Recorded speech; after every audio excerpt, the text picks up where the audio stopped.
The scent of lilies and lemon polish hung in the air, a fragrant cloud under the glittering crystal chandeliers of the plaza's grand ballroom. Light danced across the polished marble floor, reflecting the expectant faces of our guests. From my place on the altar, I watched the grand oak doors swing open, and there she was, Chloe, an ethereal vision in white lace, her smile a beacon of pure joy, aimed directly and exclusively at me. Our guests rose to their feet, their faces a blur of happy tears and smiles. In the front row, my father, Daniel Hayes, beamed with a pride that seemed to light up the room. He was the picture of success, the real estate magnate who had chiseled his empire out of the Manhattan bedrock with his own two hands. Beside him, my mother, Eleanor, dabbed at her eyes with a silk handkerchief, her love for me, for our family, radiating like gentle heat. They were the two people I loved most in the world, and in a way, that was still true. They just loved each other a little less than they thought. They believed this was the perfect beginning, a beautiful celebration of love and family. They had no idea it was the end. 24 hours earlier, the world was still whole. At least, my world was. It was a world I had built with precision and care, just like the software projects I managed. My name is Ethan Hayes. I'm 32 years old, and I live a life of schedules, flowcharts, and predictable outcomes. My job is to take the chaos of ideas and code and turn it into something elegant and functional. I find comfort in order. I thrive on logic. My Tribeca apartment was a testament to that philosophically in lines. Minimalist furniture, everything in its designated place. From my window, I could see the Hudson River, a vast, calm stretch of blue that mirrored the peace I felt inside. I had a great career, a beautiful home, and a life that ran on a well-oiled schedule. But the greatest part of my meticulously planned life was Chloe Evans. She was the one variable I hadn't accounted for, the one who had walked into my orderly world and made it feel not just organized, but complete. We met at a friend's rooftop party in Chelsea 2 years ago. I was talking about market strategy. She was laughing about a terrible ad campaign she'd seen on the subway. She was vibrant and sharp, with a laugh that could cut through the dullest conversation. She was a marketing director for a chic fashion brand in Soho. She understood ambition, the drive to build something of your own. But she also knew how to pull me away from my laptop, how to convince me that a walk along the river was more important than answering one more email. She was beautiful, of course, but it was her mind that had truly captured me. We could argue about anything from politics to the best pizza slice in Brooklyn. She challenged me, made me think, made me better. She was the missing piece of my personal code, the part that made everything else run more smoothly. Our life together was a perfect rhythm of shared ambition and simple joys. Weekday mornings were a blur of coffee and rushed kisses. Evenings were quiet dinners, talking about our days, or just sitting in comfortable silence watching an old movie. Weekends were for exploring the city, trying new restaurants, or wandering through an art gallery. She fit so perfectly into my life. It felt like she had always been there. My family adored her. My mother, Eleanor, treated Chloe like the daughter she never had. They'd talk on the phone for hours, planning wedding details, from the floral arrangements to the color of the napkins. "Oh, Ethan," my mother would say after hanging up, "Chloe is just perfect. You are so lucky." And I believed it. I was. And then there was my father, Daniel Hayes. My whole life, he wasn't just my dad. He was my hero, a self-made man, a developer who had literally shaped the Manhattan skyline. He was tough but fair, a man whose word was his bond. He taught me everything I knew about integrity and honor. A man is only as good as his word. Son, he'd told me 1,000 times. From the day he taught me to ride a bike to the day I graduated from college. He was the standard against which I measured myself, and every other man I knew. When I introduced him to Chloe, he welcomed her with open arms. He called her brilliant and a real go-getter. He loved her ambition, her sharp wit. "This one's a keeper, son," he'd said, clapping me on the back after their first meeting. Don't you let her go." Their relationship seemed special. She looked up to him, soaking in his stories about business and life, while he seemed to see a spark in her that he admired. During our Sunday family dinners, the two of them would often get lost in conversation, discussing market trends or new development projects. I never felt excluded. On the contrary, I felt proud. The two people I admired most in the world were hitting it off. It felt like the last, perfect piece of my perfect life falling into place. That Friday, the day before the wedding, was a flurry of last-minute errands. We picked up my tuxedo, confirmed the final head count with the caterer, and dropped off welcome bags at the hotel for out-of-town guests. Chloe was a picture of calm efficiency, ticking items off a list with a determined smile. "I can't believe it," she said, squeezing my hand as we crossed the Brooklyn Bridge, the evening air crisp and the city alive with energy around us. "This time tomorrow, I'll be Mrs. Hayes." "Sounds good to me," I said, pulling her close for a kiss. We stood there for a moment, holding each other, the city's chaos fading into the background. She tensed for just a second in my arms, but I assumed it was just pre-wedding nerves. "Every bride got them. Everything okay?" I asked, looking into her eyes. She gave me a quick, bright smile. "Of course. Just so much to think about. I want everything to be perfect." "It will be," I promised her, "because at the end of the day, it's just you and me. That's all that matters." She nodded, but her gaze drifted for a moment to the skyline, to one of the gleaming glass towers my father's company had built. It was just a flicker, something I barely registered at the time. I dismissed it, thinking she was just overwhelmed by the scale of the day, by the new family she was joining. I was an expert at finding logical explanations for things that didn't quite add up. It was my greatest strength and my most profound weakness. That afternoon, we met my parents for a final walkthrough of the venue at the plaza. My father was in his element, pointing out potential traffic flow issues and double-checking the lighting with the coordinator. He commanded respect without ever raising his voice. "You see, Eleanor," he said, gesturing to the grand ballroom, "this is how it's done. A flawless operation." He winked at me. "Just like one of your son's projects." Chloe laughed. "He gets it from you, Daniel. The attention to detail is incredible. It's what makes him the best," my father said, putting an arm around my shoulders. But his eyes were on Chloe.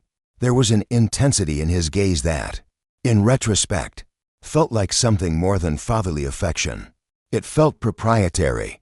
At the time, I saw it only as pride.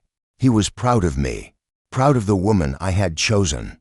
That evening, as is tradition, Chloe and I separated. She went to stay with her bridesmaids at the Carlisle, while my father and I had a suite at the plaza. The plan was for my best man, Liam, to join us later for a quiet drink. But first, it was just me and my dad. A final run-through of my vows, a last talk between father and son before the big day. As we sat in the luxurious suite overlooking the lights of the city, my father poured two glasses of expensive scotch. He handed one to me and raised his own. "To Ethan," he said, his voice thick with emotion. "To my son, I have watched you grow into a man I am so incredibly proud of. You're smart, you're successful, and most importantly, you have a good heart.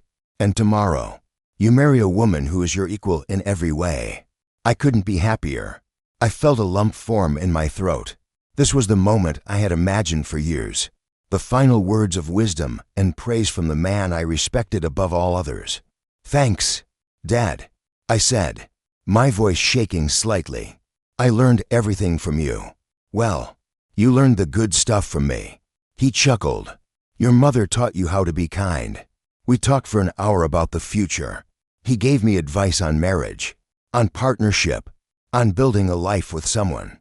Every word was a pearl of wisdom, every sentence a testament to the values he had instilled in me: honesty, loyalty, unshakable integrity. He spoke of my mother with such profound love and respect, citing their 35-year marriage as proof that if you find the right person, love can weather any storm. The key, Son, he said, leaning forward, his expression serious, is trust. It's the foundation. Without it, you have nothing.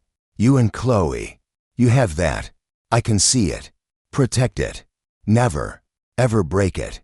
I nodded, absorbing his words. Trust was the foundation of my entire world. The systems I built at work relied on it. My friendships were built on it.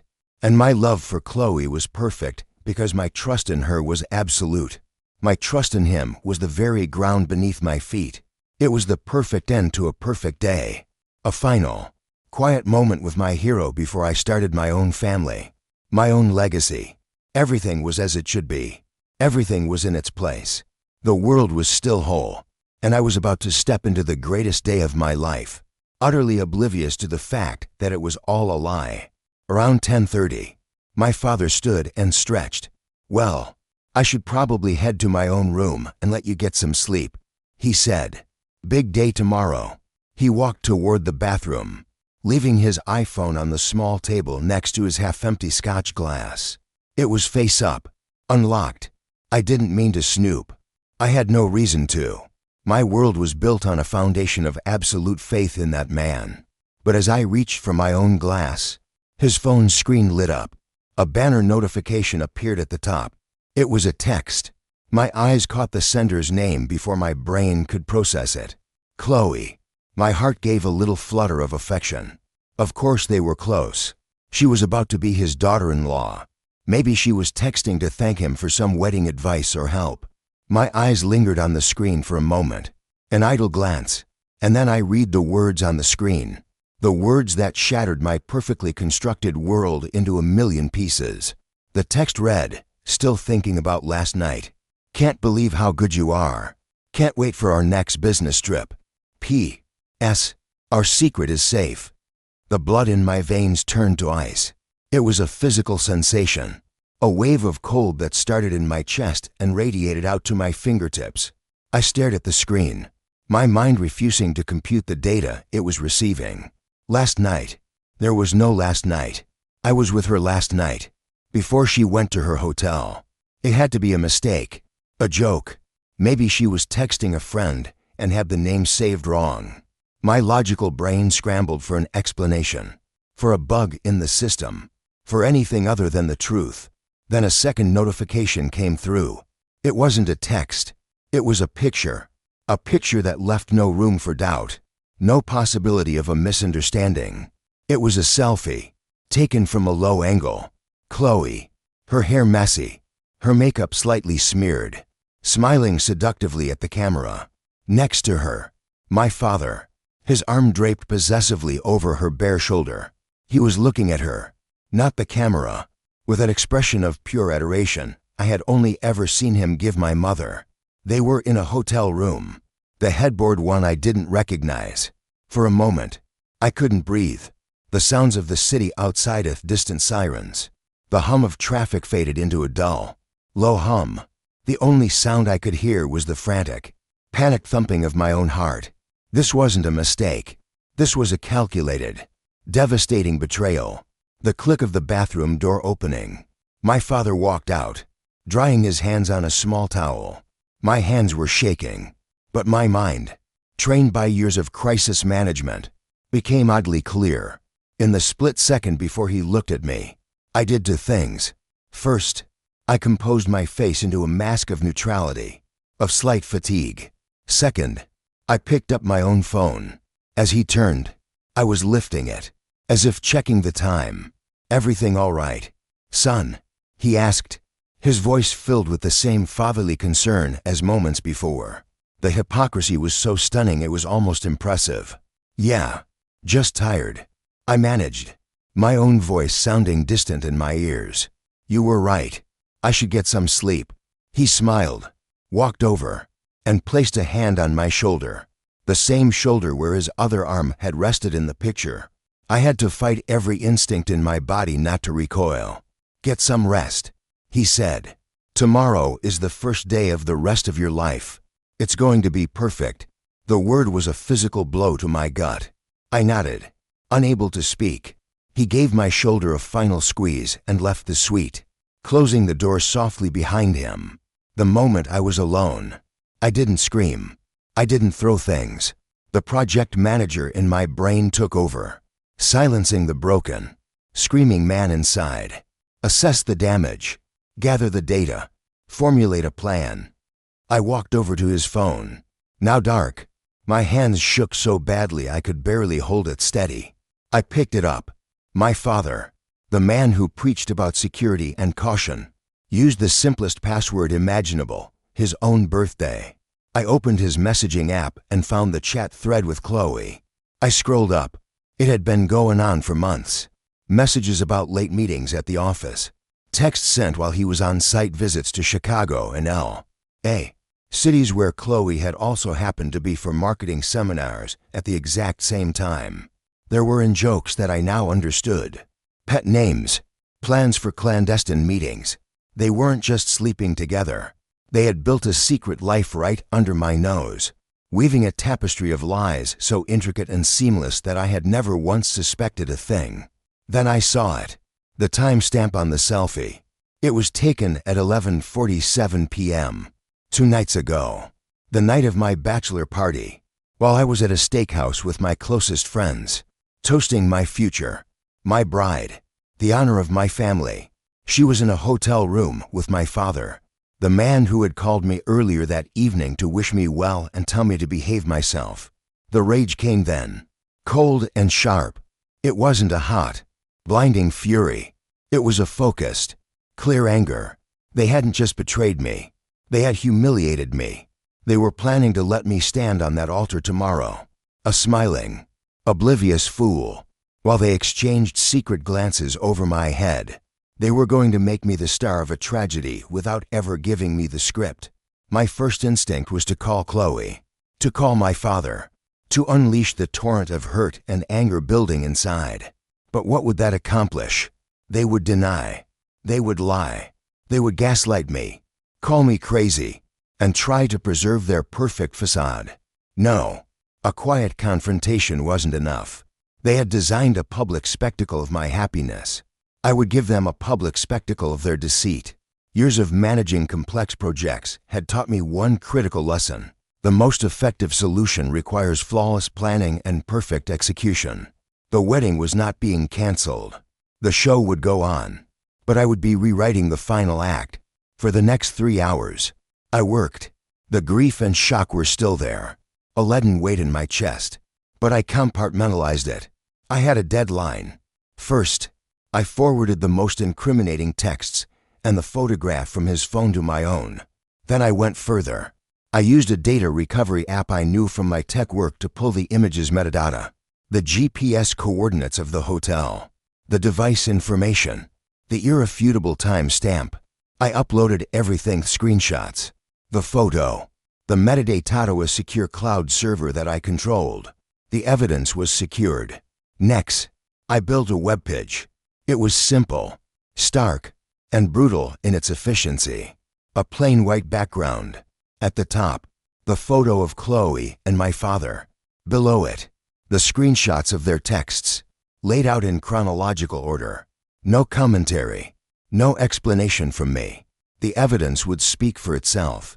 I registered an innocuous URL and made sure the site was hosted on a server that could handle a sudden, massive traffic spike.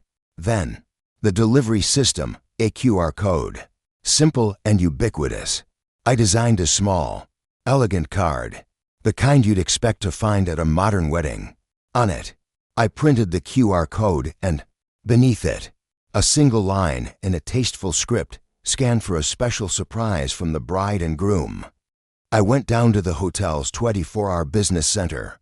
The concierge looked at me, the groom-to-be working at 2 a.m., with a mixture of pity and admiration. He probably thought I was printing a last-minute speech. I printed 100 of the cards on high-quality card stock. They looked professional, innocent. My final step was the most important. I needed legal counsel.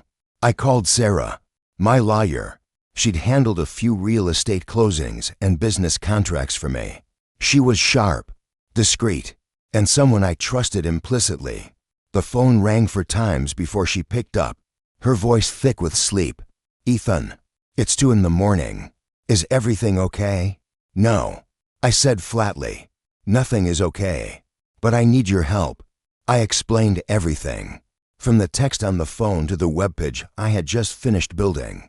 I spoke with the dispassionate clarity of a project manager reporting a catastrophic system failure. She listened without interruption. When I was finished, there was a long silence on the other end of the line. My God, Ethan, she finally said, her voice wide awake now. I am so sorry. She paused. Okay, legally, what you're planning is risky, but it's not illegal. It's your wedding, your life. The data is yours to share, as long as the evidence is real. You're not slandering anyone. It's real. I assured her. I believe you. She said, but this could get messy. Daniel is a powerful man. She thought for a moment. I'll be there. I'll come as a guest. If anything goes sideways, you'll have legal representation on site. Do not, under any circumstances, sign the marriage license. Ethan, the rest is up to you. Sometimes the best revenge is the truth, and sometimes the truth is more brutal than any revenge you could ever devise. We hung up, and a strange sense of calm settled over me. The plan was in place. The resources were aligned. The risks had been assessed. I didn't sleep that night. I sat in the chair by the window, watching the sky over Manhattan slowly shift from black to a deep, bruised purple, then to a soft, hopeful gray. I thought about the man I'd been in the mirror yesterday, happy, trusting man who was about to get everything he ever wanted. He was gone. When the sun finally rose, I showered and dressed. I put on the custom tuxedo that hung in the closet.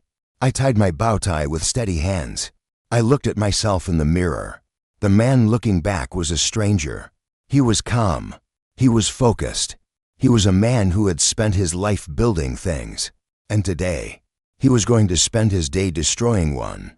Piece by meticulous, well-planned piece. The town car that took me to the hotel felt less like a celebratory ride, and more like a transport vehicle, moving me to a designated location. Liam, my best man, sat across from me, fiddling with his cufflinks and grinning. He'd been my college roommate, the one person who had seen me through all-night coding sessions, painful breakups, and career anxieties. Now he was looking at me with a pure, uncomplicated happiness. He had no idea he was sitting across from a ghost. Can't believe the day is finally here. Man, he said, his voice buzzing with excitement. After all the planning, all the stress, you're actually getting married. You're surprisingly calm. I was a nervous wreck before my wedding. I'm just ready, I said. The words felt like ash in my mouth. It was the truth, but not the one he thought. Hell yeah, you are. He beamed. Chloe is going to be blown away. You too, you're the real deal. The couple everyone is jealous of. I just nodded, looking out the window at the familiar Manhattan streets. Every corner seemed to hold a memory of me and Chloe. The coffee shop where we had our first date. The bench in Central Park where we talked for hours under the stars. The movie theater where I first told her I loved her. The memories held no warmth now. They were crime scenes, monuments to a deception so profound it had rewritten my entire past. When we arrived at the plaza, the scene was picturesque. Guests milled about the entrance hall. Men in sharp suits, women in colorful dresses. The sound of a string quartet playing softly drifted from inside. Everything was exactly as we had planned. Everything I had paid for. The illusion was flawless. As I stepped out of the car, a smattering of applause and cheers went up from a group of my friends. I forced a smile and a wave. The performance had begun. Inside, the ballroom was even more breathtaking. The floral arrangements fastened bouquets of white roses and eucalyptus scented the air with a cloying sweetness. Candles flickered, casting a warm, reverent glow on the faces of our family and friends. It was a sacred space, and it was about to become the stage for my personal judgment day. My father found me near the back of the hall. He was the picture of paternal pride, his expensive tuxedo perfectly tailored, his silver hair impeccably styled. He strode toward me, his arms open for a hug. "My boy," he said, his voice booming with false sincerity. He pulled me into a tight embrace. I stood rigid in his arms, every muscle tensed. I could smell his cologne, the same expensive scent he'd worn for as long as I could remember. It was the smell of my hero, the smell of my childhood. Now it just smelled of betrayal. He released me, his hands on my shoulders, and looked me in the eye. "I am so proud of you, Ethan. And today is the culmination of everything. You're marrying a wonderful woman. You're building a life. This is what it's all about." I looked into the eyes of the man who had taught me the meaning of honor, the man who had lectured me on the sanctity of trust. There was no flicker of guilt, no hint of shame, just the confident, easy smile of a man who believed he had gotten away with it all. "Thanks, Dad," I managed to say, my voice a marvel of control.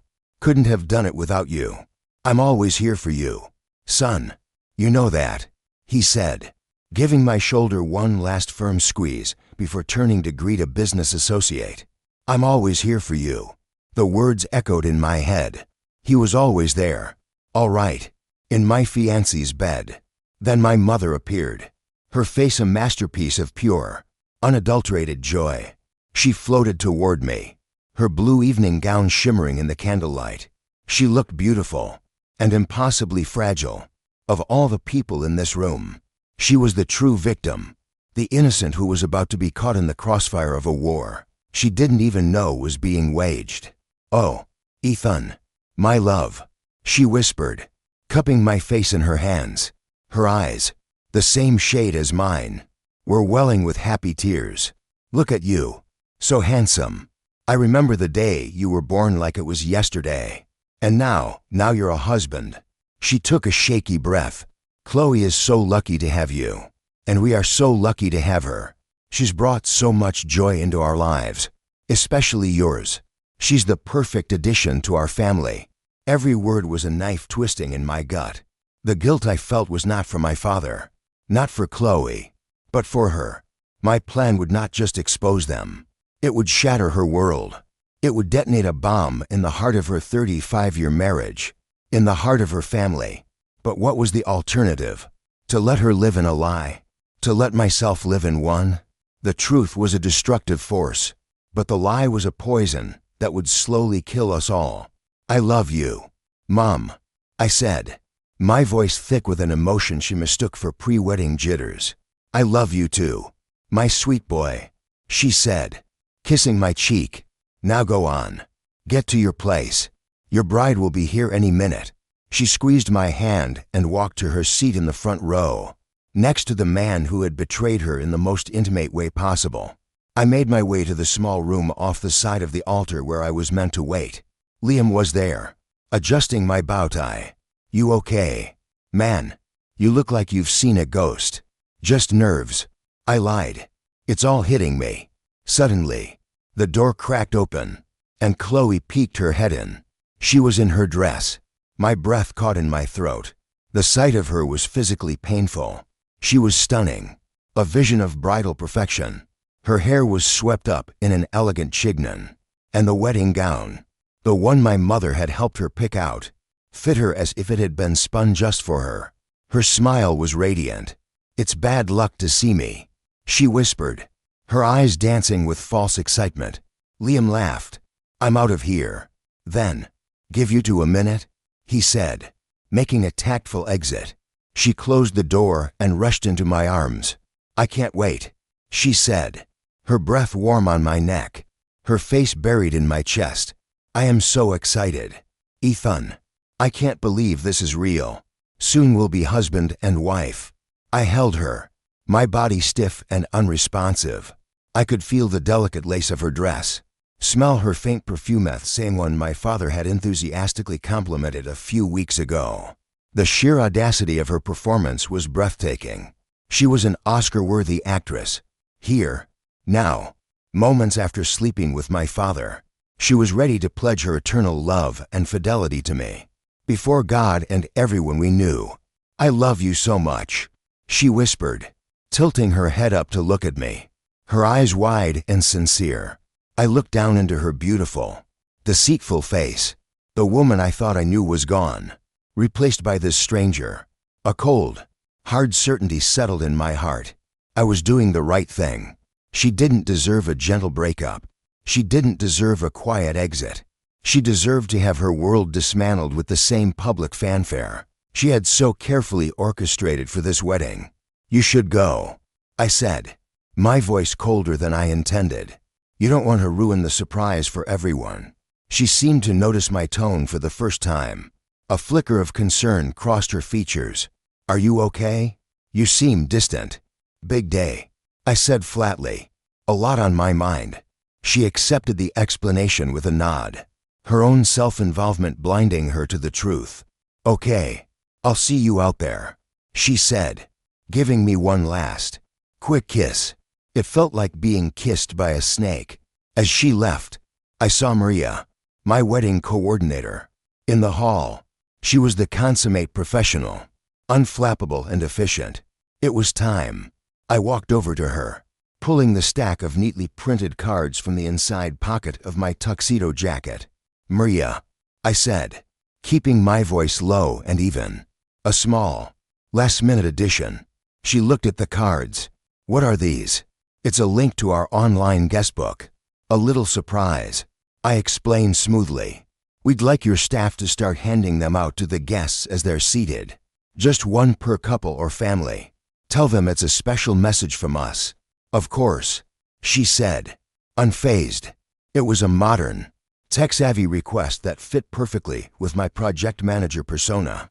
She took the cards. "I'll have the team distribute them right away." "Ethan." "Thank you, Maria," I said. "I want everything to be perfect." She gave me an encouraging smile and walked away, the instruments of my revenge held innocently in her hands. I walked back into the ballroom and took my place at the altar. Liam gave me a supportive pat on the back. The string quartet finished its prelude, and a hush fell over the room. Then, the deep, resonant notes of the piano began the bridal march. The grand oak doors at the back of the room swung open. Every head turned. Every phone was raised to capture the moment. And there she was, framed in the doorway, a vision in white, ready to walk down the aisle and into the trap I had so carefully laid. All the pieces were in place. The audience was seated. The curtain was about to rise, and the play was about to begin. Chloe glided gracefully down the aisle on the arm of her own father, a kind, simple man from upstate who looked overwhelmed by the grandeur of the venue.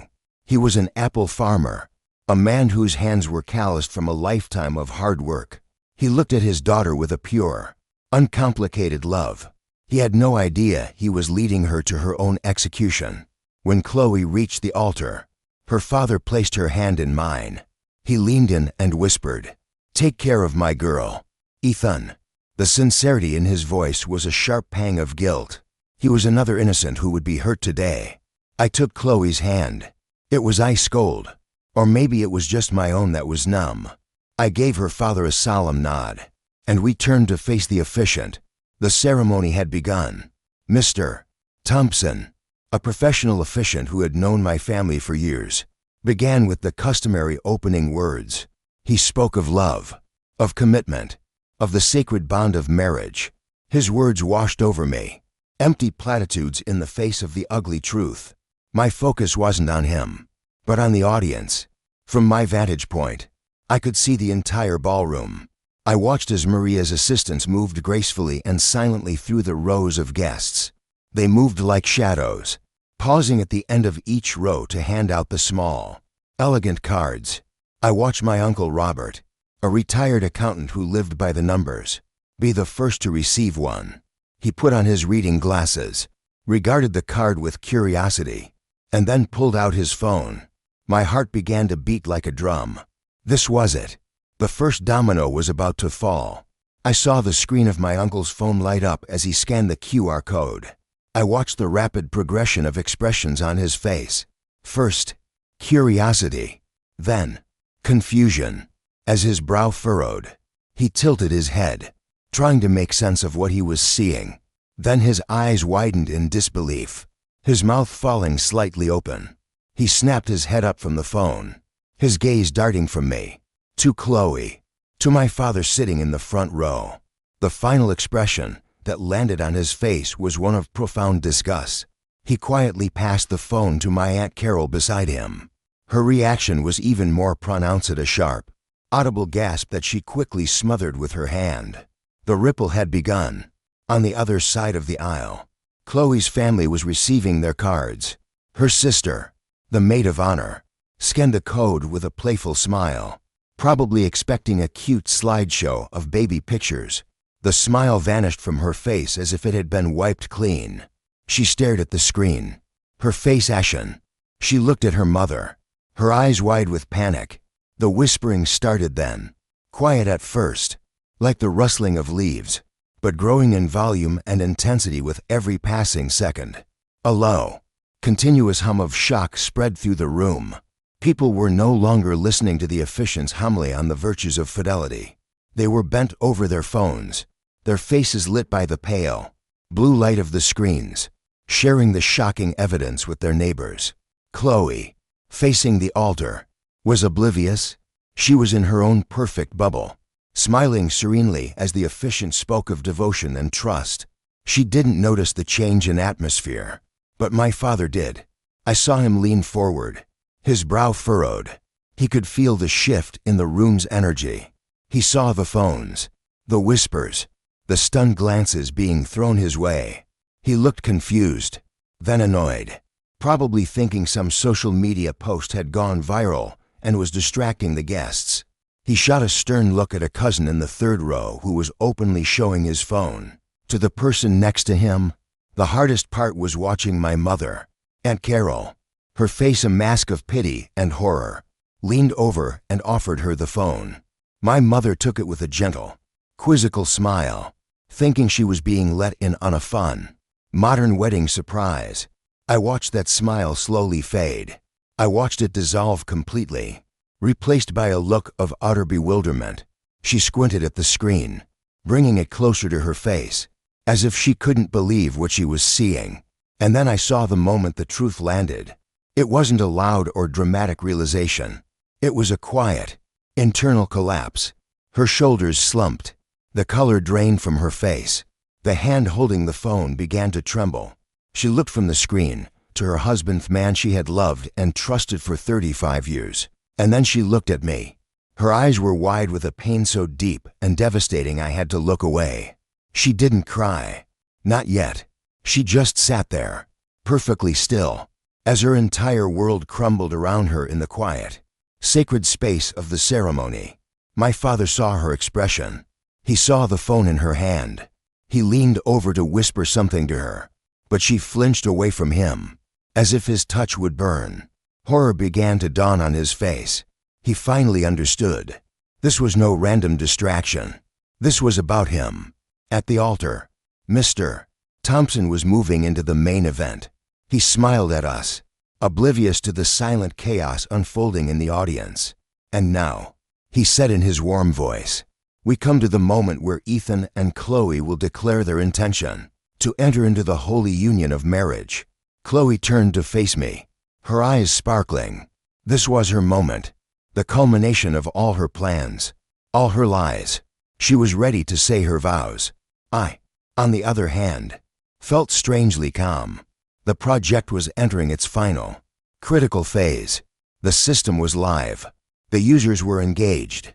It was time for the big reveal. Ethan Hayes, Mr. Thompson began. Do you take Chloe Evans to be your lawfully wedded wife, to have and to hold, from this day forward, for better, for worse, for richer, for poorer, in sickness and in health, to love and to cherish, until death do you part? The entire room held its breath. The whispering stopped. All 150 guests were staring at me, their faces a mixture of anticipation and dread. They had all seen the evidence. They all knew the truth. This was no longer a question from an officiant. It was a test. I looked at Chloe. For the first time, she seemed to sense that something was terribly wrong. My silence stretched a fraction of a second too long. My expression was not that of a loving groom, Confusion began to creep into her perfectly smiling facade. I took a slow, deliberate breath. I turned slightly, my gaze sweeping over the audience, over my broken mother, and finally landing on my father. He was half risen from his seat, his face ashen, his eyes pleading with me. Don't. Then I turned back to Chloe, the woman who had conspired with my own father to betray me, the woman who was prepared to build our marriage on a foundation of lies. I leaned into the small microphone on the podium, making sure my voice would carry clearly to every corner of the room. No, I said. My voice wasn't angry. It wasn't emotional. It was calm, clear, and final. No, I don't. A collective gasp went through the room. Chloe's face crumpled in shock. Ethan, she whispered, her voice trembling. What are you doing? This isn't funny. No, I agreed. My eyes locked on hers. It isn't funny at all. I gently reached over and took the main microphone from the stand in front of Mr. Thompson. He was too stunned to react. I held it in my hand, feeling the cool weight of the metal. The room was mine now. This was my stage. I think, I said, my voice booming slightly in the vast space. There's been some misunderstanding about what we're all celebrating here today. The silence in the room was absolute. It was a heavy, suffocating silence, thick with the tension and unspoken questions hanging in the air. Even the traffic outside seemed to have ceased. Every eye was on me. Chloe stared, her face a mask of disbelief, her perfect bridal smile frozen and starting to crack at the edges. Mr. Thompson looked utterly bewildered, as if the script for a ritual he'd performed 1,000 times had been replaced with an unknown language. Ethan, please, Chloe hissed, her voice a desperate, frantic whisper. She reached for my arm, but I took a small step back, just out of her reach. The microphone in my hand felt like a weapon, a wedding. I began, my voice steady and measured, amplified to every corner of the hallowed space. Is supposed to be a celebration of love, of trust, of fidelity. I paused, letting the words hang in the air. I looked out at the faces of our guests, our friends and family, the people we had invited to witness our sacred vows. I used to believe in those things. I continued. I believed in them with my whole heart. I believed that the foundation of a marriage, of any meaningful relationship, is the truth. I turned my gaze to my father. He had sunk back into his chair, his face a ghastly shade of gray. He looked like a man who had just watched his entire life flash before his eyes and realized it was a sham. He wouldn't meet my gaze. He just stared at the floor, a prisoner awaiting his final sentence. My mother was crying now, the silent, shoulder-shaking sobs of a woman whose heart was breaking in two. My aunt had an arm around her, but it was a futile gesture. No comfort could reach her now. I loved you, Chloe, I said, turning back to the woman on the altar. Her name felt foreign on my tongue. I loved you completely and unequivocally. I trusted you.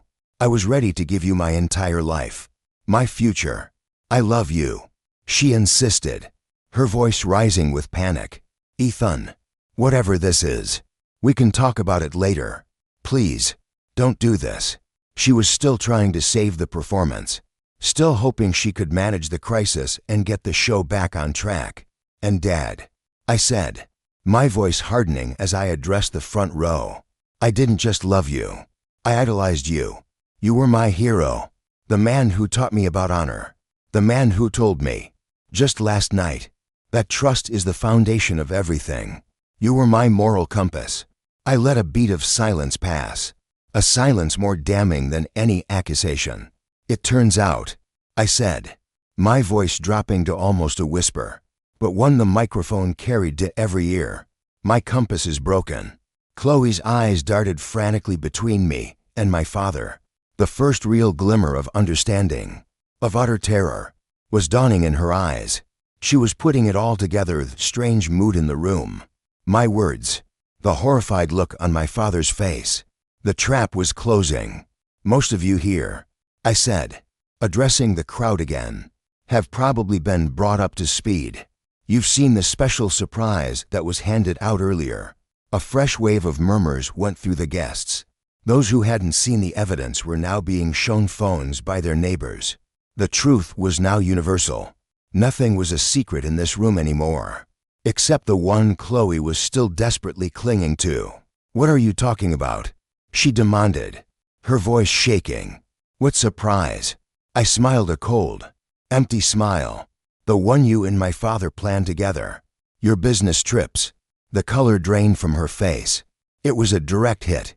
She looked to my father, her eyes pleading for a desperate rescue. But he offered none. He was a statue of shame, unable to move or speak. "I get it," I said softly. "You thought your secret was safe. You were both so confident in your lies, so arrogant in your deceit. You were planning to stand here, at this event, and watch me make a fool of myself. You were going to let me pledge my life to a woman who was sleeping with my own father." A collective gasp of shock and horror echoed through the ballroom. The accusation, spoken aloud, was a physical shockwave. Chloe flinched as if I'd slapped her. "No," she cried out, her voice cracking. "That's not true. Ethan, you're mistaken. You're confused." "Am I?" I asked, my voice terrifyingly quiet. "Am I confused about the text messages? The ones where you thanked him for a memorable night? Am I confused about the picture you sent him? The one of the two of you in a hotel room, taken on the night of my bachelor party?" It was over. Her face crumpled. The lies were gone. The performance was finished. All that was left was the raw, ugly truth. She began to sob. Not the quiet, dignified tears of a wronged bride, but the loud, ragged, gulping sobs of someone who had just been caught. "No, Chloe," I said, the finality in my voice like the closing of a casket lid. "I do not take you to be my wife. This wedding is over, and so are we." The chaos I had anticipated finally erupted. It was immediate and overwhelming. Chloe's mother shrieked. Her father, the farmer from upstate, surged to his feet, his face purple with rage, and began shouting something unintelligible at my father. Guests were on their feet, some yelling in anger, others filming the entire spectacle on their phones. This was no longer a wedding. It was a public crucifixion.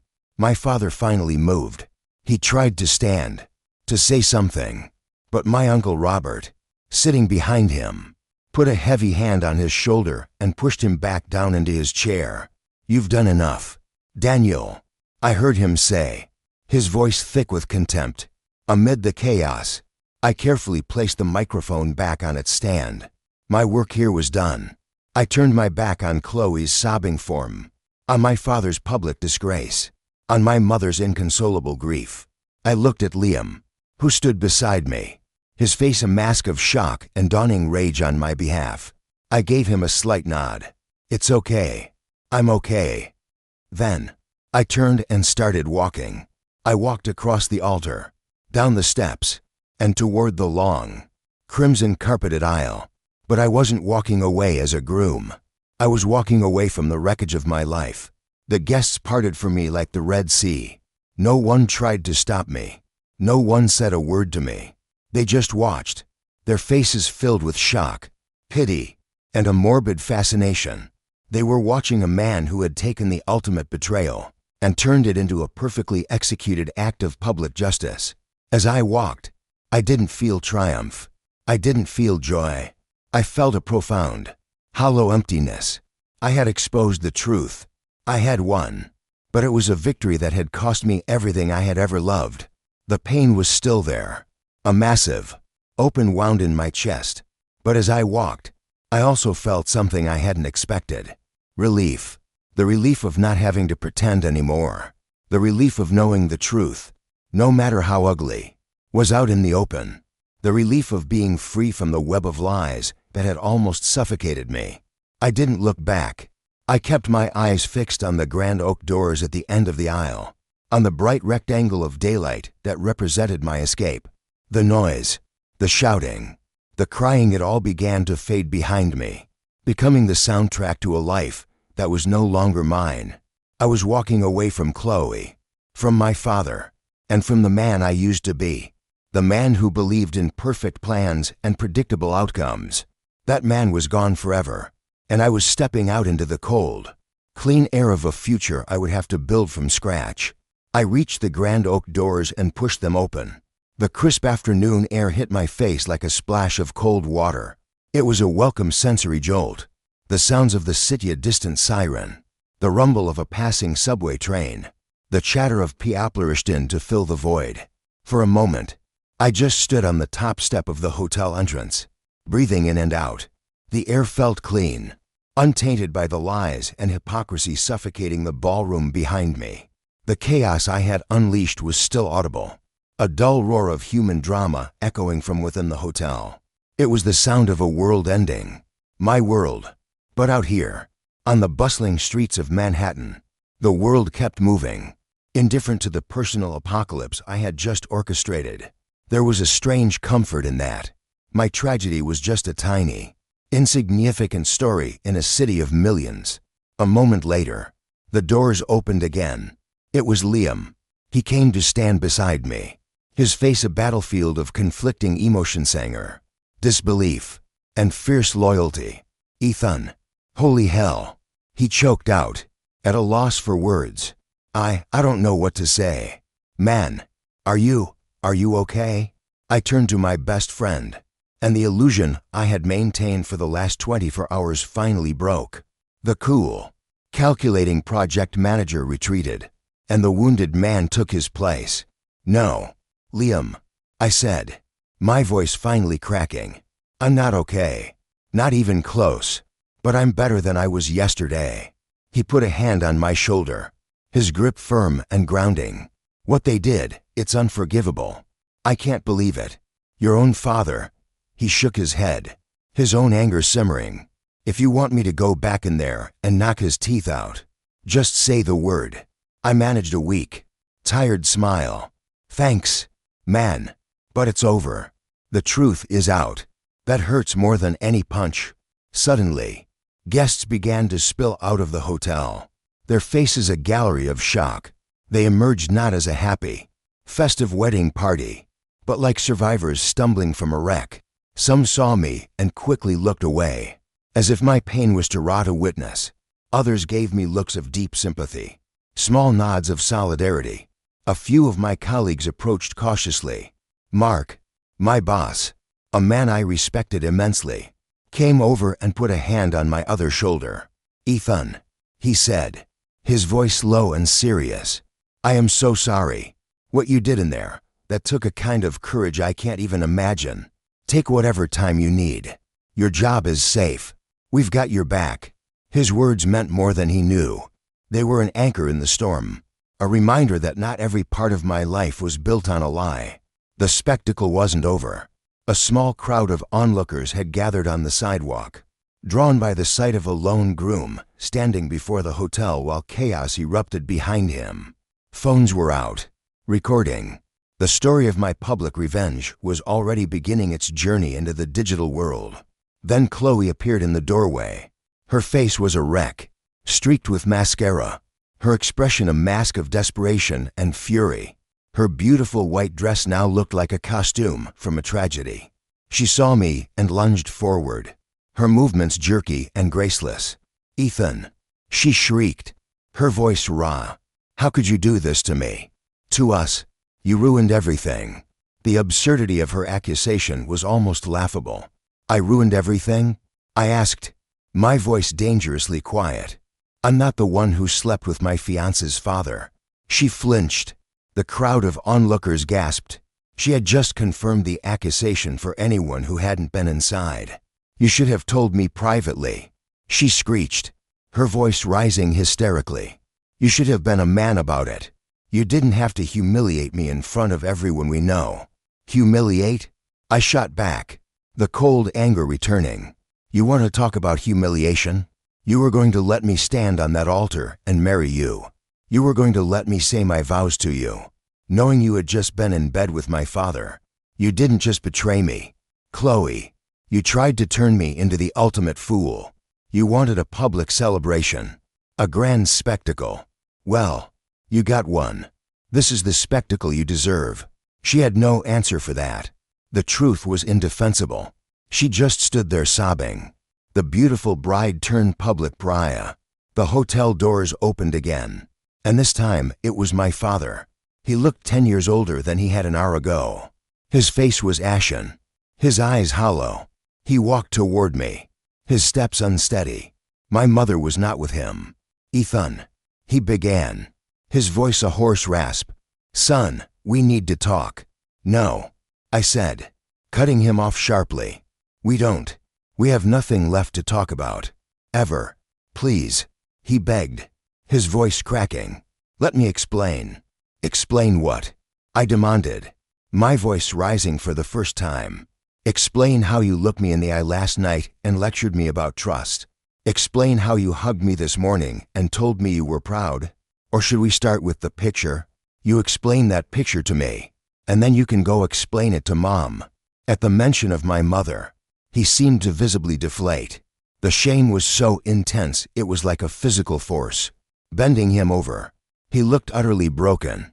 The hero I had idolized my entire life was gone. In his place was just a weak, pathetic old man who had destroyed his own family for a moment of selfish pleasure. I felt something I didn't expect. It wasn't hatred. It was pity. A deep, sad pity for this shell of a man. And in that moment, I knew I was done with him. He had no more power over me. His betrayal could no longer hurt me, because the man I thought he was had never existed at all. "Go home, Daniel," I said, using his first name for the first time in my life. The word felt strange, but right. He wasn't Dad anymore. "Go try to explain this to the woman whose life you just destroyed." He seemed to shrink before my eyes. He turned, defeated, and shuffled back into the hotel. The scene had reached its climax. Chloe was sobbing hysterically, being comforted by a bridesmaid who was shooting daggers at me. My father was a broken man. The guests were dispersing, starting to talk, starting to spread the story. My revenge was complete. The truth was out in the most dramatic, undeniable way possible. Liam put an arm around me. "Come on, man. I'm getting you out of here." He led me down the steps and away from the wreckage. We walked in silence for a block, the wail of a passing ambulance seeming strangely appropriate for the moment. We were walking away from the scene of a disaster. As we rounded the corner, away from the hotel and the gawking crowds, the adrenaline that had sustained me all day finally began to fade. The grief I had suppressed came rushing back, a tidal wave of pain. My legs felt weak. I leaned against a cool brick wall, the rough texture grounding me. The full weight of what had happened, of what I had lost, crashed down on me. I hadn't just lost a fiancé and a father. I had lost my past. I had lost my happy memories, all of them now tainted by the lie that lay beneath them. I had lost my belief in the fundamental goodness of the people I loved. I had won. I had gotten my justice. I had exposed the truth. But as I stood on a busy Manhattan street, with the life I had so meticulously built lying in ruins behind me, I had never felt more alone. The victory was hollow. The only thing left was the pain. And I knew, with a certainty that chilled me to the bone, that the fallout was just beginning. The days after the wedding that were a surreal blur. My life, once a model of order and predictability, had become a chaotic storm of public attention and private grief. The story of the QR code revenge, as the internet had dubbed it, went viral with a speed that was both terrifying and fascinating. Videos shot by guests on their cell phones spread like wildfire across social media. TikTok, Instagram, Twitter. Suddenly, the most painful moment of my life was a trending topic. Local New York news stations picked it up first, running grainy clips of my speech at the altar and Chloe's tear-streaked face outside the hotel. By Tuesday, it was national news. I saw my own face on morning talk shows, my story analyzed by pundits debating whether I was a hero or a villain, a righteous avenger or a cruel narcissist. I ignored it all. I turned off my phone, unplugged my television, and locked myself away in my Tribeca apartment, which now felt more like a bunker than a home. Liam became my gatekeeper. fielding calls from journalists and turning away the morbidly curious. He brought groceries and takeout, sitting with me in silence as I stared out the window at a city that now felt alien to me. The professional fallout for Chloe and my father was swift and brutal. Chloe's boutique fashion brand, which prided itself on an image of being empowering and authentic, fired her within a week. The scandal was a public relations nightmare they couldn't afford.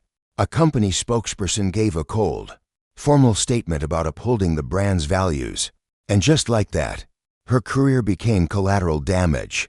My father's ruin was slower, but more profound. His business was built on handshakes, reputation, and the carefully crafted image of Daniel Hayes, pillar of the community. That image was irrevocably shattered. A business partner of 20 years publicly announced the dissolution of their partnership, citing irreconcilable ethical differences. Major clients pulled their contracts. The empire he had spent a lifetime building began to crumble, not with a bang, but with the terrifyingly quiet sound of calls not being returned and emails going unread. But the marriage of my parents was the greatest casualty. 2 weeks after the wedding, my mother, Eleanor, filed for divorce. I went and stayed with her for a few days at her sister's house in the suburbs, offering what little comfort I could. She was a shadow of her former self, thin and quiet, moving through her days like an automaton. One evening, as we sat on the back porch, she finally spoke about it. "I think," she said, her voice a fragile whisper, "I could have forgiven an affair. Ethan, people make mistakes, horrible, selfish mistakes. But this," she trailed off, looking at the setting sun. "This was different. It wasn't just the affair. It was the planning, the cruelty of it, the fact that he was going to stand there and watch you marry that woman. He was willing to destroy your life to protect his secret. He didn't just betray me. He betrayed you. And that is the one thing a mother can never forgive." The legal proceedings were handled by Sarah, my lawyer. She was a quiet, formidable presence throughout the whole ordeal. Since Chloe and I had never signed the marriage license, there was no marriage to annul. The financial mess, however, was significant. I had fronted the costs for most of the lavish wedding venue, the catering, a non-refundable honeymoon package to Hawaii. Sarah was surgically precise. She drafted a demand letter to both Chloe and my father, arguing that their deception had caused me significant financial and emotional damages. Faced with the threat of another embarrassing public lawsuit, they settled quickly. They reimbursed me for every penny I had spent on the wedding. It wasn't about the money. It was about accountability. It was a final, clean transaction that severed my ties to them.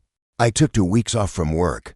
When I finally returned, I did so with a sense of dread, expecting whispers and awkward glances. Instead, I was met with quiet, steady support. Mark, my boss, called me into his office on my first day back. "Ethan," he said, straightforwardly, "what happened was terrible. But the way you handled it, with precision, logic, and a refusal to be a victim, that's the same way you handle every project you lead. You have the full support of this company. Take any more time you need. We're behind you." His words were a lifeline. In a world where every personal relationship I valued had proven to be a lie, my professional life remained a source of stability and respect. 3 months passed. The media storm died down, replaced by the next fleeting internet drama. Life in New York began to settle into a new, broken normal. I visited my mother regularly. The divorce was proceeding, and slowly, painfully, she was beginning to piece her life back together. She started volunteering at the local library and took up a painting class, things she'd always wanted to do but never had time for. She was rediscovering the woman she had been before she was Daniel Hayes's wife. I hadn't spoken to my father since the day of the wedding. He had tried to contact me, leaving dozens of rambling, desperate voicemails. I deleted them all without listening. He sent long, pleading emails. I set up a filter to send them directly to the trash. There was nothing he could say that would change what he had done. The man I had called Dad was gone, and I was mourning him as if he had died. One Saturday morning, there was a knock on my apartment door. It was him. He stood in the hallway, looking frail and defeated. He had lost weight, and the confident spark in his eyes was gone, replaced by a hollow, haunted look. "Ethan," he said, his voice hoarse. "Please, just 5 minutes. That's all I ask." I should have shut the door in his face. Every part of me wanted to. But looking at the broken man before me, the man who had been my hero, I felt another unwanted pang of pity. I stepped aside and let him in. He walked into the apartment he had helped me buy, looking around at the life he had helped me build and then helped me destroy. "I know," he began, his voice trembling, "that the word sorry means nothing. I know that. But I have to say it. I am sorry, Ethan. I destroyed everything. Our family, you, your mother. I did that, and I will live with it for the rest of my life." I said nothing. I just leaned against the kitchen counter, my arms crossed. "That woman," he struggled for the words. "I have no excuse. None. I was a fool. I was arrogant. I thought I could have it all. I was greedy, and I lost the only thing that ever truly mattered." He finally looked at me, his eyes filled with tears. "I lost you, my son, my proudest accomplishment, and I threw it all away." I listened to his confession, his pathetic attempt at an explanation. I felt nothing. The rage was gone. The deep, agonizing pain had subsided into a dull, permanent ache. There was just a void where the love and respect I'd had for him used to be. "I forgive you," I said. The words surprised me as much as they did him. His head snapped up, a desperate flicker of hope in his eyes. "Don't misunderstand," I continued, my voice cold and clear. "I'm not forgiving you for you. You don't deserve it. I'm forgiving you for me. I'm forgiving you because I'm tired of carrying this anger around. It's heavy, and I have better things to do with my life than hate you. So, I'm letting it go. I'm letting you go." I walked to the door and held it open. "Goodbye, Daniel." He stared at me for a long moment, the hope in his eyes dying. He understood. This was not a reconciliation. It was an amputation. I was cutting him out of my life for good. He nodded slowly, his shoulders slumping in defeat, and walked out of my apartment and out of my life, forever. Closing the door on him felt like closing the final chapter of a book I never wanted to read. It was finished. The confrontation, the revenge, the fallout. It was all over. But I knew I couldn't truly move on here. New York was a city of ghosts. Every street corner, every restaurant, every park held a memory of a life that no longer existed. I needed a new city, a new life, a completely fresh start. A few weeks later, an opportunity presented itself. A former colleague who had relocated to Austin, Texas, reached out. His tech startup was expanding, and they needed a director of project management. The position was a step up. The work was cutting-edge AI development, and the city was a world away from the ruins of my past. Without hesitating, I said yes. It was a decision born not of logic or careful planning, but of a primal instinct for survival. I needed to escape. I needed to rebuild, and I couldn't do it on haunted ground. Leaving New York was a process of systematic dismantling. I sold the Tribeca apartment, the place I had so proudly called my own, the place that now felt like a tomb for a dead future. I sold most of my furniture, keeping only a few personal effects books, photos of my mother, and a print of the Manhattan skyline that now felt more like a historical document than a piece of art. Every box I packed felt like sealing away a piece of my old life for good. My last week in the city was a series of quiet goodbyes. I had a final dinner with Liam and his wife, who promised to visit me in Austin as soon as I was settled. "You stay in touch. You hear me?" Liam said, pulling me into a fierce hug. "Your family." His friendship was one of the few constants in the whirlwind, a rock I had clung to. The hardest farewell was with my mother. Her divorce was nearly final. She was moving into a smaller, brighter apartment near her sister, a place with no memories of my father. She was still fragile, but there was a new strength in her eyes. The resilience of a survivor. Are you sure about this, Ethan? She asked as I loaded the last box into my car, moving so far away. I need this, Mom, I told her, my voice gentle. I need to be somewhere where I'm not the QR code revenge guy. I need to just be Ethan again. She understood. She pulled me close, her hug fierce and protective. You call me every day, she commanded, her voice thick with emotion. And you be happy. You hear me? That's the best revenge of all. A good, happy life. I promised her I would.